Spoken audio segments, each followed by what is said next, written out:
사사기 12장. 에브라임 사람들이 모여 북쪽으로 왔습니다. 그들이 입다에게 말했습니다. 당신은 암몬 사람들과 싸우러 강을 건너갈 때에 왜 우리를 부르지 않았소? 우리는 당신과 당신 집을 불로 태워버리겠소. 입다가 그들에게 대답했습니다. 내 백성과 나는 암몬 사람들과 큰 싸움을 치렀소. 나는 당신들을 불렀지만 당신들은 나를 도우러 오지 않았소. 나는 당신들이 나를 도울 뜻이 없는 것으로 알고 내 목숨을 걸고 암몬 사람들과 싸웠소. 여호와께서 나를 도우셔서 그들을 물리치게 해주셨소. 그런데 이제 와서 당신들이 나와 싸우겠다니 이게 어찌된 일이요? 에브라임 사람들이 길앗 사람들을 조롱하였습니다. 너희들은 원래 에브라임과 므낫세에서 도망친 자들이다. 입다는 길앗 사람들을 불러 모아 에브라임 사람들과 싸웠습니다. 길앗 사람들은 에브라임 사람들이 도망치지 못하도록 요단강의 나루터를 먼저 차지하여 지키고 있었습니다. 에브라임 사람들이 도망치면서 강을 건너게 해주시오 라고 말하면 길앗 사람들은 당신은 에브라임 사람이 아니오? 하고 물어보았습니다. 만약 그 사람이 아닙니다 라고 대답하면 길앗 사람들은 그 사람에게 시볼렛이라는 소리를 내보라고 말했습니다. 에브라임 사람들은 그 단어를 바르게 소리내지 못하였습니다. 만약 시볼렛이라고 말하면 길앗 사람은 나루터에서 그 사람을 죽여버렸습니다. 그때 에브라임 사람 42,000명이 죽음을 당했습니다. 입다는 이스라엘 백성을 위해 6년 동안 사사로 있었습니다. 그 길앗 사람 입다는 죽어서 길앗에 있는 어떤 마을에 묻혔습니다. 입다가 죽은 후에 입산이 이스라엘의 사사가 되었습니다. 입산은 베들레헴 사람이었습니다. 입산은 아들 30명과 딸 30명을 두었습니다. 입산은 자기 딸들을 다른 지방 남자들에게 시집 보냈습니다. 또 다른 지방의 여자 30명을 데려와 자기 아들들의 아내로 삼았습니다. 입산은 7년 동안 이스라엘의 사사로 있었고 그 후에 죽어서 베들레헴에 묻혔습니다. 입산이 죽은 후에 엘론이 이스라엘의 사사가 되었습니다. 엘론은 스불론 사람이었고 10년 동안 이스라엘의 사사로 있었습니다. 스불론 사람 엘론은 죽어서 스불론 땅에 있는 아얄론 성에 묻혔습니다. 엘론이 죽은 후에 압돈이 이스라엘의 사사가 되었습니다. 압돈은 힐렐의 아들이었고 비라돈 성 사람이었습니다. 압돈은 40명의 아들과 30명의 손자를 두었는데 그들은 나귀 70마리를 타고 다녔습니다. 압돈은 8년 동안 이스라엘의 사사로 있었고 그가 죽은 후에는 에브라임 땅에 있는 비라돈에 묻혔습니다. 비라돈은 아말렉 사람들이 살던 산지에 있습니다. 사도행전 16장. 바울이 더베를 방문하고 루스드라에 이르렀을 때 마침 디모데라는 젊은 제자가 그곳에 있었습니다. 디모데의 어머니는 유대인으로서 예수를 믿는 사람이었으나 아버지는 그리스인이었습니다. 디모데는 루스드라와 이고니온의 신자들에게 평판이 좋았습니다. 바울은 전도 여행에 디모데를 데려가고 싶었습니다. 그런데 디모데의 아버지가 그리스인이라는 것을 그 지방에 사는 모든 유대인이 알고 있었기 때문에 바울은 디모데에게 할례를 베풀었습니다. 바울과 그 일행은 여러 도시를 다니면서 예루살렘에 있는 사도들과 장로들이 정한 규정을 사람들에게 전하여 지키게 했습니다. 그리하여 교회들은 믿음이 더 든든해지고 날마다 그 수가 불어났습니다. 그들이 아시아 지방에서 복음 전하는 것을 성령께서 막으셨기 때문에 바울과 그 일행은 부르기아와 갈라디아 지방을 두루 다녔습니다. 그들은 무시아 지방 가까이 이르러 비두니아로 가려 했습니다. 그러나 예수님의 영이 허락하지를 않았습니다. 그래서 그들은 무시아를 지나서 드로아로 내려갔습니다. 바울은 밤에 어떤 마케도니아 사람이 바울 앞에 서서 마케도니아로 건너와서 우리를 도와주십시오 라고 애원하는 환상을 보았습니다. 바울이 그 환상을 본 뒤에 우리는 하나님께서 우리를 부르셔서 마케도니아 사람들에게 복음을 전하게 하셨다고 확신하고는 즉시 마케도니아로 떠날 준비를 했습니다. 우리는 배를 타고 드로아를 떠나 곧장 사모드라게로 갔다가 이튿날 네아폴리로 갔습니다. 다시 네아폴리를 떠나서 로마의 식민지요 마케도니아 지방의 중심 도시인 빌립보로 갔습니다. 우리는 며칠 동안 그곳에서 머물렀습니다. 우리는 안식일에 기도처가 있을 만한 곳을 찾아 성문 밖 강가로 갔습니다. 우리는 그곳에 앉아 모여든 여자들에게 말하기 시작하였습니다. 그 여자들 중에 두아디라라는 도시에서 온 루디아라는 여자가 있었습니다. 루디아는 자주색 옷감 장수였으며 하나님을 섬기는 사람이었습니다. 루디아가 바울의 말을 귀담아 들을 수 있도록 주님께서 그녀의 마음을 여셨습니다. 루디아와 그 집안 식구들이 다 세례를 받았습니다. 그리고 루디아는 제가 참으로 주님을 믿는 사람이라고 생각하신다면 저희 집에 오셔서 머물러 주십시오 라고 간청하면서 우리를 자기 집으로 데리고 갔습니다. 하루는 우리가 기도처로 가다가 귀신 들린 여종 하나를 만났습니다. 그 여종은 점을 쳐서 자기 주인들에게 많은 돈을 벌게 해주던 여자였습니다. 이 여자가 바울과 우리를 따라오면서 큰 소리로 이 사람들은 가장 높으신 하나님의 종들이다. 이 사람들은 여러분에게 구원의 길을 전하고 계시다 라고 외쳤습니다. 그 여자가 며칠이고 계속 이렇게 하자 참다 못한 바울은 돌아서서 그 귀신에게 내가 예수 그리스도의 이름으로 너에게 명령한다. 그 여자에게서 나오너라 라고 말했습니다. 그 순간 귀신이 그 여자에게서 나왔습니다. 여종의 주인들은 돈을 벌 희망이 사라진 것을 보고 바울과 실라를 붙잡아 광장에 있는 관리들에게로 끌고 갔습니다. 그들이 바울과 실라를 로마 관리에게로 데려가서 말했습니다. 이 사람들은 유대인들인데 우리 도시에서 소란을 피우고 있습니다. 이들은 우리 로마 사람들로서는 받아들이거나 실천할 수 없는 풍습을 선전하고 있습니다. 군중들도 합세하여 바울과 실라를 공격했습니다. 로마 관리는 바울과 실라의 옷을 찢고 매질하라고 명령했습니다. 그들은 바울과 실라를 호되게 때린 뒤에 감옥에 가두었습니다. 그리고 간수에게 그들을 잘 지키라고 명령했습니다. 간수는 그 명령을 받고 바울과 실라를 깊숙한 감옥에 가두고 그들의 발에 쇠고랑을 단단히 채웠습니다.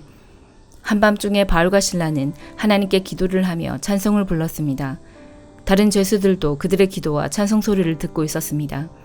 그때 갑자기 감옥까지도 흔들릴 정도의 큰 지진이 발생했습니다. 감옥 문이 모두 열리면서 죄수들을 묶고 있던 사슬들도 다 풀렸습니다. 간수가 잠에서 깨어 감옥 문이 다 열린 것을 보고는 죄수들이 벌써 도망쳤을 것이라고 생각하고 칼을 꺼내어 자결하려 했습니다. 그러자 바울이 큰 소리로 소리쳤습니다. 당신 몸을 해하지 마시오. 우리는 다 여기 있습니다.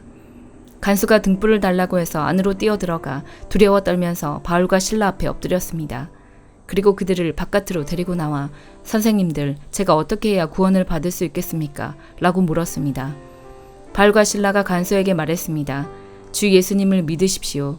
그러면 당신과 당신의 집안이 구원을 얻을 것입니다. 그리고 바울과 실라는 간수와 그의 집에 있는 모든 사람에게 주님의 말씀을 전했습니다. 그날 밤 그 시각에 간수는 바울과 실라를 데려다가 상처를 씻어 주었습니다. 그리고 그 자리에서 그와 온 가족이 세례를 받았습니다. 간수는 바울과 실라를 자기 집으로 데려가서 음식을 대접했습니다. 그와 온 가족은 하나님을 믿게 된 것을 매우 기뻐했습니다. 다음날 아침 로마 관리들이 부하들을 보내어 그 사람들을 풀어주라고 명령했습니다. 간수가 이 말을 바울에게 전했습니다. 관리들이 선생님과 실라를 풀어주라고 전령을 보내왔습니다. 이제 나오셔서 평안히 가십시오. 하지만 바울은 그들에게 이렇게 말했습니다. 로마 시민인 우리를 재판도 하지 않고 사람들 앞에서 매질하고 감옥에 넣더니 이제 와서 슬그머니 우리를 놓아주려는 겁니까? 안 됩니다. 그 사람들이 직접 와서 우리를 데리고 나가라고 하시오. 부하들이 관리들에게 가서 바울이 한 말을 전했습니다. 관리들은 바울과 실라가 로마 시민이라는 말을 듣고 두려워했습니다. 그래서 그들은 가서 바울과 실라에게 사과하고 그들을 데리고 나가 그 도시에서 떠나달라고 부탁했습니다. 감옥에서 나온 바울과 실라는 루디아의 집으로 갔습니다. 그들은 거기서 신자들을 만나 격려하고 그곳을 떠났습니다. 예레미야 25장. 이것은 요시야의 아들 요야김이 유다 왕으로 있은 지 4년째 되는 해, 곧 느부갓네살이 바빌로니아 왕이 된 첫 해에 예레미야가 모든 유다 백성에 관해 받은 말씀입니다. 예언자 예레미야가 모든 유다 백성과 예루살렘에 사는 모든 사람들에게 전한 말씀은 이러합니다. 여호와께서 지난 23년 동안 나에게 계속해서 말씀하셨다.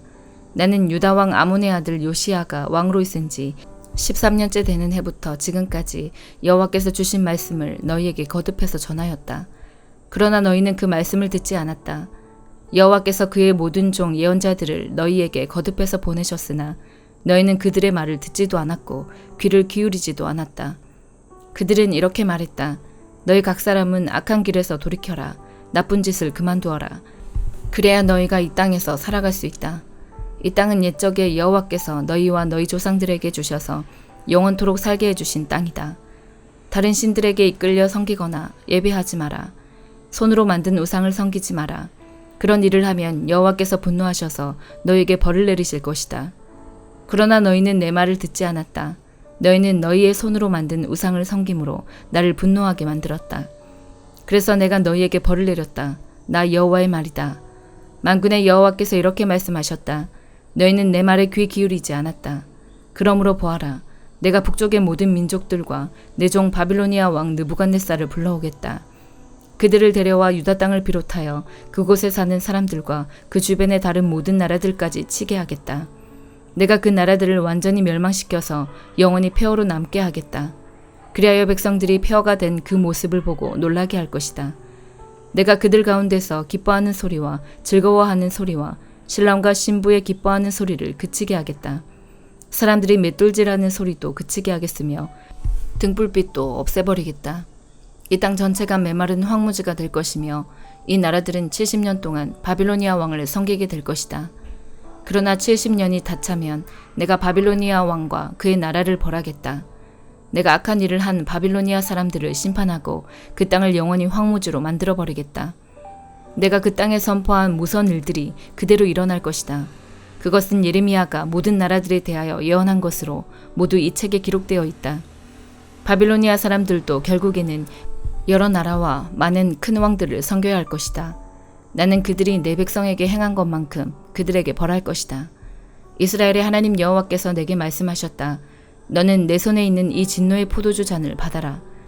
내가 너를 온 나라에 보내니 이 진노의 포도주 잔을 마시게 하여라. 그들은 이것을 마신 뒤에 똑바로 걷지도 못하고 미친 사람처럼 될 것이다. 그것은 내가 그들 가운데에 전쟁을 일으킬 것이기 때문이다. 그래서 나는 여호와의 손에서 그 잔을 받아 여호와께서 나를 보내신 모든 나라에 가서 그 잔을 마시게 했다. 나는 그 예루살렘과 유다 온 마을들에게 그 포도주를 마시게 했다. 또 유다의 왕과 신하들에게도 마시게 했다. 그러자 그 땅은 폐허가 되었고 사람들은 그 모습을 보고 놀랐으며 비웃고 저주했다. 오늘날 보는 모습 그대로 된 것이다. 나는 이집트 왕 파라오와 그의 신하들과 모든 백성들도 진노의 잔을 마시게 했다.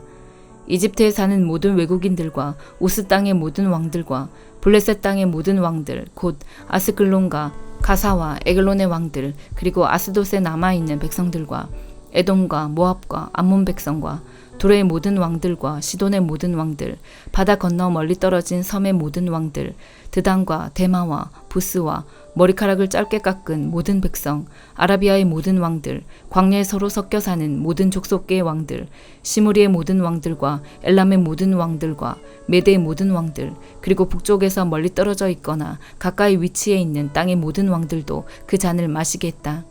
땅 위에 있는 세계의 모든 나라에 여호와의 진노의 잔을 주었으며 바빌로니아 왕은 마지막으로 그 잔을 마시게 될 것이다. 너는 그들에게 이렇게 전하여라. 만군의 여호와 이스라엘의 하나님께서 이렇게 말씀하셨다. 이 진노의 잔을 마셔라. 너희는 취하고 토하여라. 쓰러져서 일어나지 마라. 왜냐하면 내가 전쟁을 일으켜 너희를 죽일 것이기 때문이다. 그들이 네 손에서 잔을 받아 마시려 하지 않으면 너는 이렇게 말하여라. 만군의 여호와께서 이렇게 말씀하셨다.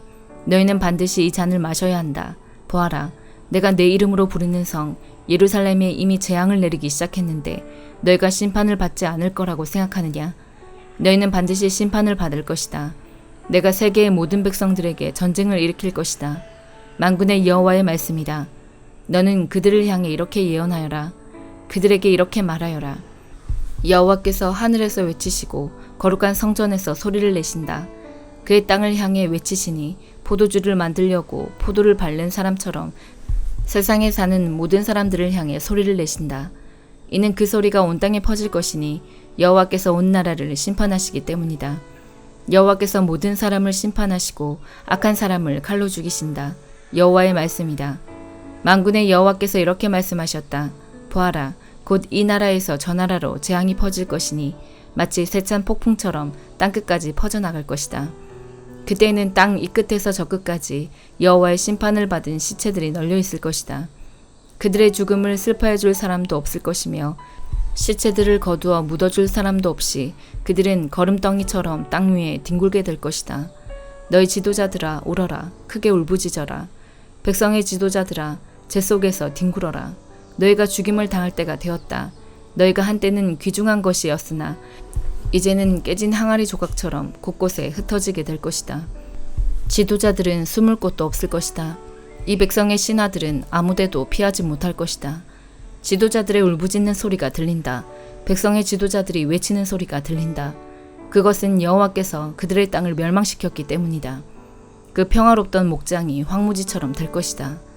그것은 여호와께서 크게 분노하셨기 때문이다. 여호와께서 사자처럼 그 우리에서 나오셨다. 여호와의 무서운 진노 때문에, 여호와의 맹렬한 분노 때문에 그들의 땅이 황무지가 되었다. 마가복음 11장. 예수님과 제자들이 예루살렘 근처 곧 올리브산 가까이에 있는 벳바게와 베다니 마을에 이르렀습니다. 그곳에서 예수님은 두 제자들을 보내셨습니다. 예수님께서 그들에게 말씀하셨습니다. 건너편 마을로 가거라. 거기에 가면 지금까지 아무도 탄 적이 없는 나귀 새끼 한 마리가 메어 있는 것을 볼 것이다. 그것을 풀어서 이리로 가지고 오너라. 누가 너희에게 왜 이러십니까? 라고 물으면 이렇게 말하여라. 주님께서 필요하시답니다. 곧 이리로 돌려보내실 것입니다. 제자들이 마을로 들어가서 길 쪽으로 있는 문에 묶여있는 나귀 새끼를 발견하였습니다. 제자들이 나귀를 풀었습니다. 서 있던 사람이 제자들에게 물었습니다. 나귀를 풀다니 무엇을 하려는 것이요? 제자들이 예수님께서 알려주신 대로 대답했습니다. 그러자 허락해 주었습니다. 제자들이 예수님께 나귀 새끼를 끌고 왔습니다. 그들이 겉옷을 나귀 위에 얹었고 예수님께서 거기에 앉으셨습니다. 많은 사람들이 자기들의 겉옷을 펴서 길 위에 펼쳤습니다. 어떤 사람들은 들에서 꺾은 나뭇가지를 펼쳤습니다. 예수님 앞에서 걸어가던 사람들과 뒤에서 따라가던 사람들이 소리쳤습니다. 호산나, 주님의 이름으로 오시는 이가 복이 있다. 다가오는 우리 조상 다윗의 나라가 복이 있다. 가장 높은 곳에서 호산나. 예수님께서 예루살렘에 가셔서 성전으로 들어가셨습니다. 그리고 모든 것을 둘러보신 후 날이 이미 저물었기 때문에 12 제자들과 함께 베다니로 돌아가셨습니다. 이튿날 예수님과 제자들이 베다니에서 출발하여 오는 길에 예수님께서 배고픔을 느끼셨습니다. 멀리서 잎이 무성한 무화과 나무를 보시고 거기에서 열매를 얻으려고 다가가셨습니다. 그러나 무화과는 없고 잎사귀만 무성할 뿐이었습니다. 그것은 아직 무화과가 열릴 때가 아니었기 때문입니다. 예수님께서 나무에게 말씀하셨습니다. 다시는 아무도 네 열매를 먹지 못할 것이다. 제자들이 이 말씀을 들었습니다. 예수님과 제자들이 예루살렘에 왔습니다. 예수님께서 성전에 들어가셔서 성전에서 사고 파는 사람들을 내쫓으셨습니다. 그리고 돈 바꾸어 주는 사람들의 책상과 비둘기 파는 사람들의 자리를 뒤엎으셨습니다. 예수님께서 그 누구도 물건을 가지고 성전의 뜰을 가로질러 가지 못하게 하셨습니다. 그리고 사람들을 가르치셨습니다. 성경에 이렇게 쓰여 있다.